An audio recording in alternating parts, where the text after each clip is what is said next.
Srinagar Delhi Air India എക്സ്പ്രസിന്റെ pilot വിമാനം land ചെയ്തതിന് തൊട്ടു പിന്നാലെ തന്നെ മരിച്ചു എന്ന വാർത്ത പുറത്തുവരികയാണ്.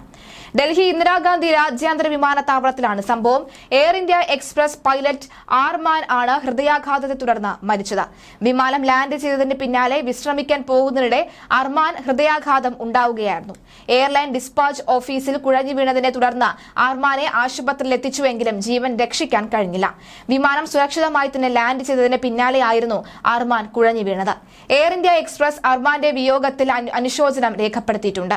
ഇദ്ദേഹത്തിന് യാത്രാവേളയിൽ ഹൃദയാഘാതം വരാതിരുന്നത് വളരെ ഭാഗ്യം തന്നെയാണെന്ന് പറയുന്നു. പക്ഷേ അദ്ദേഹത്തിന്റെ വിയോഗം, അദ്ദേഹത്തിന്റെ മരണം വാർത്ത ഏറെ ഞെട്ടലോടുകൂടിയാണ് യാത്രക്കാരും സഹപ്രവർത്തകരും ഒക്കെ തന്നെ കാണുന്നത്. മണിക്കൂറുകൾക്ക് മുൻപ് വളരെ ഉഷാറോടുകൂടി യാത്ര അവസാനിപ്പിച്ച് ഇറങ്ങിയ അദ്ദേഹമാണ് ഇപ്പോൾ ജീവനോടുകൂടി ഇല്ല എന്നുള്ള വാർത്തയിൽ ഞെട്ടലോടുകൂടി സഹപ്രവർത്തകർ ഉണ്ടാകുന്നത്. എന്തായാലും അദ്ദേഹത്തിന്റെ ധീരമായ പ്രവർത്തനമൊക്കെ തന്നെ ഓർത്തെടുക്കുകയാണ് സഹപ്രവർത്തകർ ഇപ്പോൾ. അതേസമയം തലസ്ഥാനത്തെ വെട്ടിലാക്കുന്ന ഒരു സംഭവ വികാസം നടക്കുകയാണ്. തലസ്ഥാനത്തെ എയർപോർട്ടിൽ വർഷങ്ങളായി തുടരുന്ന പ്രശ്നമാണ് പക്ഷികൾ ഇടിച്ചുണ്ടാകുന്ന അപകടങ്ങൾ. വിമാനം ആകാശത്ത് കുതിച്ചുയർന്നാൽ കൂട്ടിയിടി ഉറപ്പാണ്. ഓരോ അപകടങ്ങളും തലനാഴിലേക്കാണ് രക്ഷപ്പെടുന്നത്. വള്ളക്കടവ് ഭാഗത്ത് മാലിന്യങ്ങൾ വലിച്ചെറിയുന്നതാണ് ഈ ഒരു പ്രധാന കാരണം.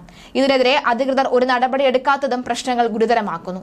ഇപ്പോഴാ വിമാനത്തിൽ പക്ഷികൾ ഇടിച്ച് അപകടങ്ങൾ ഉണ്ടാവുന്നതും സർവീസ് മുടങ്ങുന്നതും പതിവായതോടുകൂടി തിരുവനന്തപുരം വിമാനത്താവളത്തിലെ പ്രശ്നം പരിഹാരത്തിന് യോഗം വിളിച്ചിരിക്കുകയാണ് മുഖ്യമന്ത്രി പിണറായി വിജയൻ. ചീഫ് സെക്രട്ടറി ശാരദാ മുരളീധരനും സെക്രട്ടറിമാരും എയർപോർട്ട് അതോറിറ്റി, നഗരസഭ, അദാനി എന്നിവരുടെ പ്രതിനിധികളും യോഗത്തിൽ പങ്കെടുക്കുമെന്നാണ് അറിയിച്ചിട്ടുള്ളത്. വിമാനത്താവളത്തിൽ 2018 മുതൽ ഇതുവരെ പക്ഷിയുമായി കൂട്ടിയിടിച്ചത് 124 വിമാനങ്ങളാണെന്നാണ് കേന്ദ്രത്തിന്റെ കണക്ക്. പക്ഷേ പൈലറ്റുമാർ റിപ്പോർട്ട് ചെയ്ത കേസുകൾ ഇതിലും ഏറെയാണ്. ഗുരുതര സ്വഭാവത്തിലുള്ള പക്ഷിയിടിയിൽ മാത്രമാണ് കേന്ദ്രത്തിന്റെ കണക്കിൽ ഉൾപ്പെടുന്നത്. ടേക്ക് ഓഫിനിടെ വിമാനത്തിൽ പക്ഷിയിടിച്ചതിനെ തുടർന്ന് 2 ആഴ്ച മുമ്പും വിമാനം റദ്ദാക്കേണ്ടി വന്നിരുന്നു.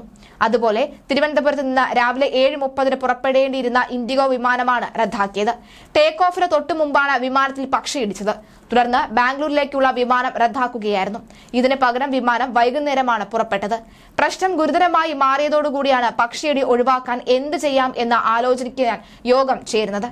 പ്രദേശത്തെ മാലിന്യ നീക്കം കാര്യക്ഷമമാക്കുന്നതടക്കം കാര്യങ്ങൾ യോഗത്തിൽ ചർച്ചയാകുമെന്നാണ് അറിയിച്ചിട്ടുള്ളത്. കാലങ്ങളായി തിരുവനന്തപുരം വിമാനത്താവളം പക്ഷിയിടി ഭീഷണിയിൽ തന്നെയാണ്. വിമാനത്താവള പരിസരത്ത് ഇറച്ചി മാലിന്യങ്ങൾ ഉപേക്ഷിക്കുന്നതാണ് പക്ഷികളുടെ ശല്യം വർദ്ധിക്കാൻ കാരണം. ഇത് നേരിടാൻ കോർപ്പറേഷനും വിമാനത്താവള അധികൃതരും ശ്രമങ്ങൾ ആരംഭിച്ചുവെങ്കിലും പക്ഷികളെ പൂർണ്ണമായി തുടച്ചു നീക്കാനോ അല്ലെങ്കിൽ തുരത്തുവാനോ കഴിഞ്ഞിട്ടില്ല.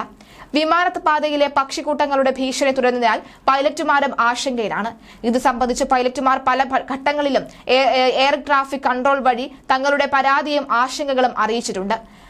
ദക്ഷിണ കൊറിയയിൽ കഴിഞ്ഞ ദിവസം വിമാനം തീപിടിച്ച് കത്തി 179 പേരുടെ ജീവൻ നഷ്ടമായ അപകടത്തിന്റെ കാരണം പക്ഷിയിടി ഉണ്ടായതാണെന്നാണ് സംശയം. തിരുവനന്തപുരത്തും ഇറങ്ങുന്നതിനും പുറപ്പെടാൻ തയ്യാറായ വിമാനങ്ങളിലും പരുന്തും അതുപോലെ തന്നെ മൂങ്ങയും ഉൾപ്പെടെ പക്ഷികൾ ഇടിച്ചു കയറിയുണ്ടായ അപകടത്തെ തുടർന്ന് യാത്ര റദ്ദാക്കിയ ഒട്ടേറെ സംഭവങ്ങൾ ഉണ്ടായിട്ടുണ്ട്. കഴിഞ്ഞ മെയ് 25-ന് ഇറങ്ങാനെത്തിയ എയർ ഇന്ത്യ എക്സ്പ്രസ് വിമാനത്തിന്റെ ഇടതുഭാഗത്തുള്ള എഞ്ചിനിൽ കൊക്ക് ഇടിച്ചു കയറിയിരുന്നു. വിമാനത്താവളത്തിനുള്ളിലും വിമാനപാതയിലും എത്തുന്ന പക്ഷികളെ തുരത്തുന്നതിന് ബേർഡ് സ്കയേഴ്സ് എന്ന ജീവനക്കാരെ നിയമിച്ചിട്ടുണ്ട്. ഈ പടക്കങ്ങളും റോക്കറ്റുകളും ഉപയോഗിച്ചാണ് നിലവിൽ ഇവയെ തുരത്തുന്നത്. വിമാനം എത്തുന്നതിന് മുൻപ് റൺവേയിലും വിമാനപാതയിലും തുടർച്ചയായി ഇത്തരം വലിയ ശബ്ദം ആവൃത്തിയിലുള്ള പടക്കങ്ങൾ ഉപയോഗിച്ചാണ് പക്ഷികളെ തുരത്താറുള്ളത്. വിമാനത്താവള അധികൃതർ തന്നെയാണ് ഈ ഒരു പോംവഴിയും കണ്ടെത്തിയത്.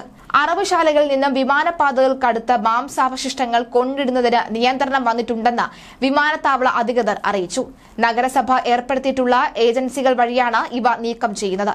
എന്നാൽ വിമാനപാതയായ ഈ പരുത്തിക്കുഴിക്ക് സമീപം ഒഴിഞ്ഞ സ്ഥലത്ത് അറവു മാലിന്യങ്ങൾ കൊണ്ടിടാറുണ്ട്. ഇത് ഉച്ചയ്ക്കും രാവിലെയും പരുന്തും കാക്കയും കൊക്കും ഉൾപ്പെടെ പക്ഷിക്കൂട്ടങ്ങൾ വലിയ ബുദ്ധിമുട്ട് ഉണ്ടാക്കുന്നുവെന്ന് അധികൃതർ പറയുന്നുണ്ട്. മുട്ടത്തറ പൊന്നറ പാലത്തിന് സമീപം വിമാനം ഇറങ്ങുന്ന മേഖലയിൽ രാവിലെ മീൻ വിൽപ്പനക്കാർ എത്തുന്നതും പക്ഷികളെ ആകർഷിക്കാറുണ്ട്.